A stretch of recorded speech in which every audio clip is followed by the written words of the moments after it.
But yeah, that brings us on to the next news point, which is obviously Joe Biden and Kamala Harris have become the new president and vice president of the United States. And I don't know, now Donald Trump's not president, like, is it not neutral if we, like, are pleased about this? I don't know. Like, what's the position to take on this? You probably know as well from your work at the BBC, right? Like, Yeah, yeah. how are the BBC responding to this news, basically? Strangely enough, the same way everyone else is, kind of like neutral. I think Mm, it's one of those things like presidents come and go, and I think after 4 years of Trump, I guess there's welcome reliefs in certain senses where like people aren't kind of fearing for like their going, lives anymore. yeah, pretty much Pretty like, much. oh, I'm Muslim, so does that mean I'm potentially screwed? Or, oh, I'm Jewish, am I potentially screwed? Or, oh, I'm black, am I going to die today? Sort of vibes. You know what I mean? Like, I Yeah. think I mean, I think America's political system is crazy to begin with. yeah, exactly. This is Like, the thing. Like those, many of the things that you've said still remain to this day. Basically, yeah, it's exactly. been reduced slightly now. You've got someone in power who's actually wanting to tackle these types of Yeah. issues. Like I saw this visual. I'm just trying to get it up now, and it was basically everything that Biden had done in the small amount of time. Like he'd literally been in power for a One day. day. Yeah, let me find it. But yeah, how do you feel about Biden being the next president? Um, I don't want to say like personally from my and these are my own views. Um, you have I guess I have to say it from this perspective that Biden is just another person in a long line of other people who've wore the mantle of president or whatever. And I think, do you know what? Like from his speech on the inauguration day, I sat down and watched it like with piercing eyes. Like, I mean, obviously, I was like quite excited and ecstatic about it, but then it kind of almost fell into a point where I was like, it's business now. Yeah, And you know what? Like, he touched some incredible points, like saying if he is genuinely going to tackle these things, and if there is and I guess there's a sort of leeway and sort of form of evidence if we think about it in the sense of he's literally come in after 24 hours and he's already like bankrolled four of his other points and just went like, right, I'm gonna sort this, sort this, sort this, sort this before his entire like before his presidency even came about. Like he sorted it in 24 hours. So a part of me is kind of hoping that he will succeed in what he's planning out to do, whether it's quality, as he made out in his statement and in his big speech, because that's something that he feels like we all are needing to strive for. And I feel like there's no one way to combat racism other than the fact that we have to get it head on. yeah, And I feel like he is trying to, and he's calling out this uncivil war, which is crazy. Like he's calling out what needs to be called out. Like it's a serious issue, but he's playing it delicately, which I thought was like really cool. And obviously, with people like Kamala Harris on the team, like we're talking the first ever South Asian yeah, and Black yeah, literally, and female. vice president. Yeah, What? yeah, that's a big title to hold, or a Like, bit. that's Was it it's title record? amazing. Yeah. Yeah, I found that visual I was talking about, which is all the things that Biden did in one day. Mm, Um, he halted border wall construction. He ended the Muslim travel ban that we talked mm, about. He rejoined the Paris Climate Accord, obviously doing mm, his bit in regards to climate change. He extended eviction and foreclosure bans. I think that's to do mm, with COVID as well, with regards to people getting evicted. Like, I'm not particularly sure because they're extending it through to March. I'm not particularly mm, sure about that one. Um, Revoked the permit for the Keystone XL pipeline. mm. He required mask, which is mad. We're like literally a year into coronavirus, and he's only just required masks for federal He's called building. he's calling out the Karens, man. That's what he's doing. He's like, Mm. you need a mask, man. You know? It's literally they have to be masked in federal buildings, on federal lands, and in airplanes and buses that cross state lines. He's reversed Trump's census plan, which means that undocumented immigrants will be counted in the 2020 census. Which I don't Mm, understand what would the point of that them not being included be anyway? Like just to make them feel good. exactly. Like Yeah, so those are all the things that he did in one day. So as long as he keeps up this energy, I think will things are looking Yeah, more positive than they were before. But coming back to Kamala Harris, obviously, um, she's amazing in that she's the first black and South Asian and female vice president ever. Um, a lot of people have been praising the fact that she's in this position and she's such a um what's the word, mm, role model for young BAME women and especially young South Asian women. But yeah, a lot of people have also pointed towards her slightly not troubled past, but certain things that she's yeah, done in the yeah, past which are a bit questionable. So some would argue that she basically contributed towards mass incarceration of black men and yeah, failed to seek justice for those wrongly imprisoned, and she's very pro law enforcement at the expense mm, of human rights. So, yeah. do you have any thoughts on that, Ben, with regards to a what on those facts, and b how do we take that, and then can we still be happy, or can we do we look past it, or is it a bit of both, or You know what? It's not.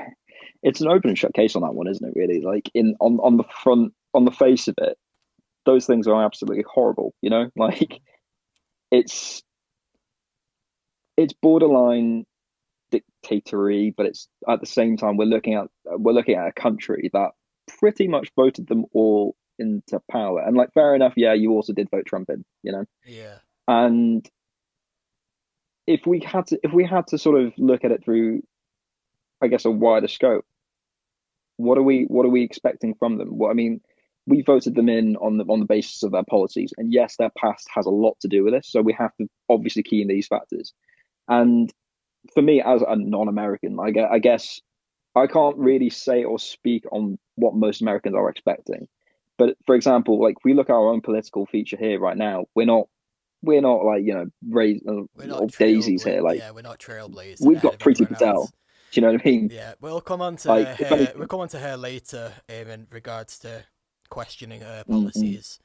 But yeah, I get what you're saying. But then I mean, I it's suppose the difference is in with Kamala Harris. She's been seen as this positive step forward, positive hotspot. whereas when Yeah, we come to yeah, Priti Patel, a lot of people aren't trying to really see any positive there because they aren't really seeing her mm, policies as positive. Whereas with Kamala Harris, she obviously has a lot of positives to her name. It's just not that great a past. So I suppose it's a yeah, case of we'll wait and see. Really, it's definitely yeah, better than yeah. what we had before. But yeah, I was thinking as well. Like, sorry, go on. Oh no, it was just to kind of also make another point on this as well. When we, I guess, not to be ultimately unfair to Preeti Patel, but like on the front of this, I guess we have to also weigh up the pros and cons of what is more potentially more like beneficial to a country or to the state that you live in. Yeah, And if we look at it this way, like Kamala Harris now has been progressing towards a stronger field of more humanitarian causes rather than like if we look at her past involvement, it's actually quite horrible. We're actually like, what are we doing? Why are they voting her in? But then it all comes down to Republicans and Democrats, and yeah, those two things are it's not like good versus evil. I mean, they're both, in my opinion, and it doesn't need necessarily to be everyone else's, but it's kind of like choosing out of the two evils, which is the mm, lesser evil each time you pick up a yeah, box or like a bag of sweets. How many times I'm going to get black licorice, or like, do you know what I mean? Like, yeah, it depends on what. It really just depends on where you come from on this one, and we have to, like I say, it's the early days of what I hope to be the best years for America. Because right now, I have no intents or purposes to want to go to America under any mm, circumstances. mm, But it's it's what we have to just wait and see. And I guess we'll come on to Priti Patel later, but if we look at a lot of the things that Priti has said in the past, and bearing in mind she's also in a position of power, and the fact that she hasn't done anything of value for the people that she serves. yeah, yeah. This this is the thing that I did want to touch upon with regards to Kamala Harris, but I suppose Priti Patel does come into this slightly as well, which was my own personal views are definitely more left leaning. I'm by no means a fan of people such as Theresa May, Margaret Thatcher, but one thing that I think I would definitely say, and this is I'm by no means advocating the policies of these people, and I'm still not a fan, but at the same We get time, it, man. You're not a Tory. in plain speaking, yeah, but both Theresa May and Margaret Thatcher have done very questionable things, but can't deny that they've definitely faced double, in my opinion, the amount of Yeah. scrutiny to their male Mm, counterparts because they're basically, mm, because they're women, because they're basically stereotypically seen to be soft and meant to be kind and mm. not that Very true. strict, etc. When they've done horrible things, certainly in my opinion, but they've still definitely received a lot more stick for that than their male counterparts would have. Which is an Yeah. interesting point, and I think you see the same with Priti Patel. Like, she's painted as this. Well, I want to say painted because I do kind of agree with a lot of the things that people are saying, but she definitely Mm, receives a lot of scrutiny compared to if she was yeah. male. And I don't know how I feel about that because, like I say, on the one hand, I'm definitely not a fan, and I am more than happy to Yeah. scrutinize Priti Patel on her policies, but at the same time, I can't sit back when I'm thinking, oh, would I be this harsh towards her if it was Rishi Mm, Sunak mm. doing this? Do you know what I mean? Yeah. Yeah. And I guess it's also, well, we have to also pay attention to the fact that party politics is crazy. Like we think politics is crazy. Party politics is another thing. Like workplace politics is another thing. And you know what? It was easy enough for like, and I'm not saying a certain party out there is doing, or many parties for that matter, are doing this thing where they're just chucking people under the bus. Like it's a strange one because like when you kind of see this thing kind of happening at work and you see not necessarily work as such, but like or anywhere, you kind of start building up an idea of how people react to certain things. In and I know what you mean by like you don't want to sort of, just dog one person down consistently and be like, well, I can't help but feel if it was different if he was a man. And you know what? I agree on that one factor because I think Preet Patel has received a lot of stick. Mm. But when you sort of see how she treats other people, is it that far from the truth that as to how she behaves is how she kind of reacts almost in a sense? Because I don't know if you heard about her cases with Margaret traveling up to the UK, cross boat from France, and her plan was to either shoot him down or basically kind of like send him around. And like what that was going to cause, what kind of problems that was going to mitigate, but she was still fight against human rights lawyers and stuff like that. And when I say shoot him down, I don't mean literally, but like more of the sense of like, why are you trying so hard to fight against human rights lawyers? This is basic. Life is a very basic need for everyone to be alive, obviously, duh. Yeah. But to treat like one life doesn't matter so much, that kind of it puts you in a special kind of box where, like, personally, I feel like you don't respect someone, Mm. regardless of race, creed, gender, sexuality. Like, if you do not respect a life, you do not respect simple individual. Like, you know what I mean? It's just Yeah. mad. But sorry, I cut you off there.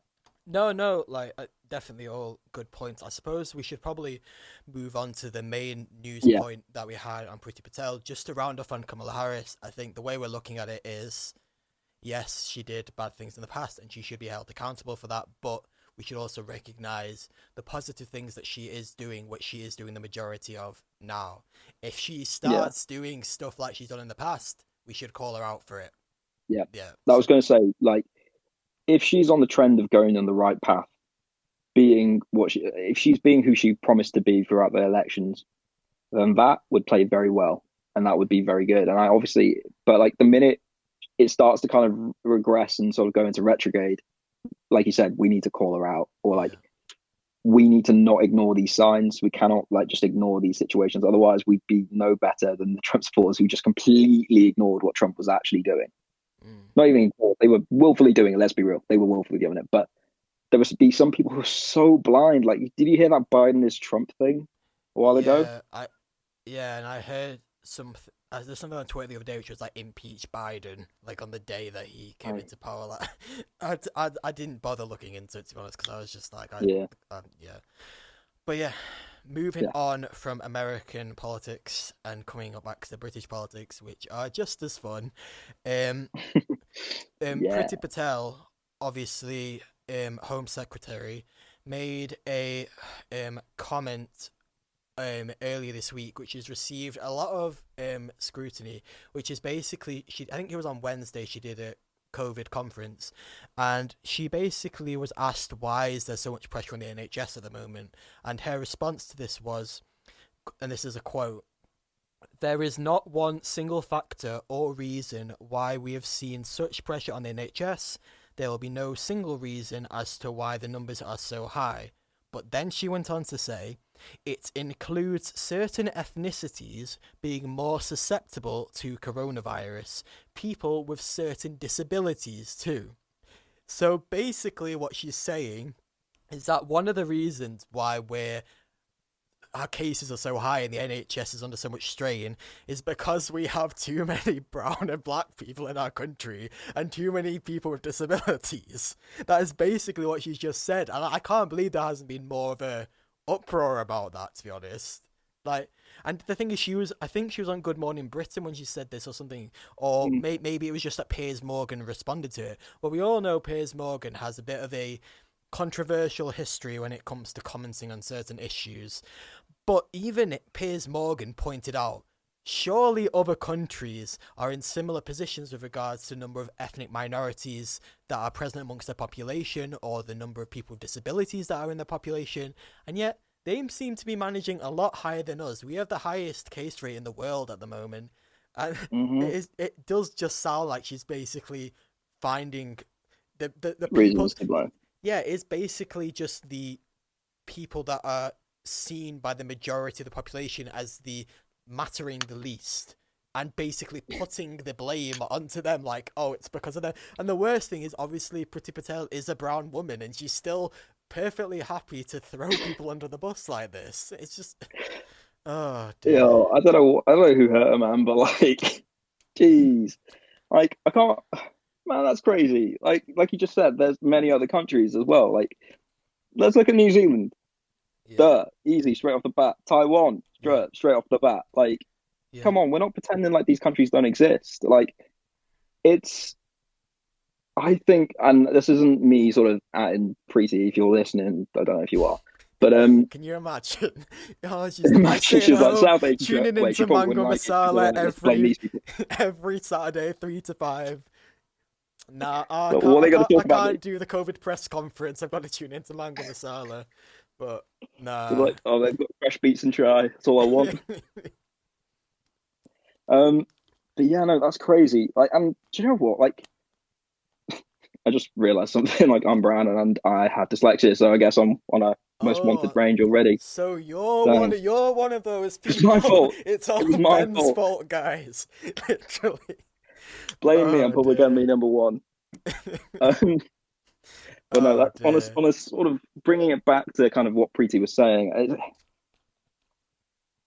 and the fact that you said it didn't have such a big uproar, it is strange because I feel like a lot of Asians and a lot of black people and would sit there and just be like, "What?" Like if you think about it, if we just kind of if we kind of just bring about the whole idea of how Corona passes around and like the fact that I feel like black and brown people were the first set of people who were like, let's get on WhatsApp. I know, fair enough, misinformation and whatnot, but they Yeah. were seriously hammering down on like making sure the windows weren't open and that you were drinking lemon water for some reason because apparently that kills corona. But Yeah. like, do you know what I mean? Like, if anyone was proactive about this, I feel like it was black and brown people. Do you know what I mean? Like, Yeah. I was on buses actively enough times during the whole pandemic just to know what, even with mask or without mask on, there was a woman on the bus who was having a go at someone else, gave her the evil side eye, and work like I felt intimidated, right? and I wasn't even sitting anywhere near her, Mm, and she was giving this woman a side eye because she wasn't wearing a mask. mm, And guess what? Like, people are on it, and it's not to say that one race isn't on it or whatever, but like the fact of the matter is that people care enough, and then to sort of to say that you're not going to single out people or you're not going to single out the reasons behind it other than your own incompetence, to then say, yeah, actually, it was black and brown people. That's what it was. mm. It's no one's fault. It was, you know what I mean? Like, Yeah. it's I don't it's such sly and sort of.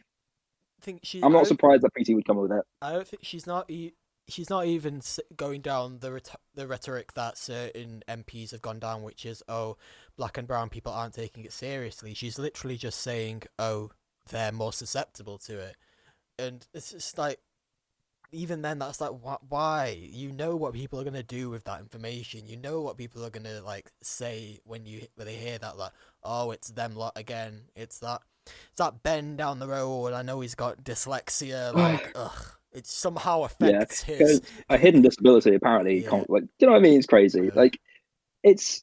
I agree with what you were saying, and like it is crazy just to sort of see the times that we're in right now, where Mm. Biden has to make mandatory mask wear, whereas Boris is literally like, yeah, we're probably open maybe in Christmas, so everything will go back to normal in Christmas. Okay, everything will go back to normal in March. Okay, everything will go back to normal in August. Okay, so the vaccines are rolling out most likely for everyone in August. Come on, man. Like, we know how the game goes. We know how the game plays. Like, we're not done. And the biggest thing that I feel the UK government is doing with its people is trying to dumb them down. Mm. Because It's like, basically it again, this is our opinion. This isn't, we're not saying this is actually the case, but it yeah, appears to yeah, me like it is constantly, whatever happens, it's sort of being turned on its head to sort of be, oh, it's because the people aren't doing this, it's because the people aren't doing this, which in many cases I'm sure might be the case, because I know a lot of yeah, yeah, people haven't been obeying the rules as they should be. But at the same time, even if people are not obeying the rules, like, you should, like, it's not just them, and it does feel very much like it's constantly turned around and being like, it's their fault, it's your fault, it's whoever's fault, but it's not our fault because we do everything right. And I don't know, yeah. I struggle to agree with that at the moment. And do you know what? I'm with you on that, like 100%, because it's like I said, these are our views are our own, and realistically, like if I was to sort of point this out to an alien and just sort of point them towards the UK and be like, so "This is us. What do you think?" They'd be like, "Is that it?" Do you understand how underwhelming we'd be? Like, Yeah. we had all the reasons, had all the resources, and don't come at me like we're not, don't come at as a country and be like, "Oh, do you know what? We weren't sufficiently prepared for it," or whatever. It was purely down to negligence, straight up negligence. We Yeah. could have cancelled Christmas. Yeah, I know it was a big time of the year. I understand that. We could have done that, but we chose not to do that. For some Yeah. reason, we were much happier with going and seeing our auntie and grannies in Christmas as opposed to Diwali, Eid, Hanukkah, every other celebration that you could probably have in a year. For some reason.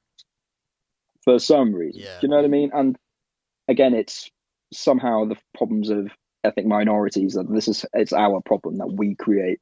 And like you said, they are fully aware. They are fully aware of what these words and this rhetoric produces, because what it is, it's such subliminal, well, not even perfect, but it's kind of smart subliminal messaging, really, in my opinion, just to be like, well, it's kind of their fault. So I'm going to leave you with that and let you sort of marinate on it. Do you know what I mean?